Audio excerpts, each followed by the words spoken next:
Ready to simplify your payments? Adding your HBL card to Apple Wallet is a straightforward process that opens up a world of digital convenience. And here's how you can do it. First things first, start by unlocking your device and opening the wallet app. This is your hub for all things cards and payments. Now, look for the add or plus button indicating the arrival of a new card.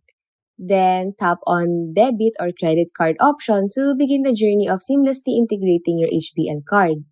So once you're in, just follow the on-screen steps that involve adding your HBL card information. You need to take a moment to ensure that the information you provided is accurate.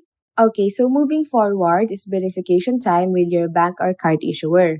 So you need to be prepared for a few questions or possibly a request to download an app. And that's it. After all the simple steps, your HBL card is safely in your Apple Wallet, all set for easy digital payments. Now, if you found this video helpful, don't forget to hit that like button, drop a comment, share this content, and subscribe for more guides and tips.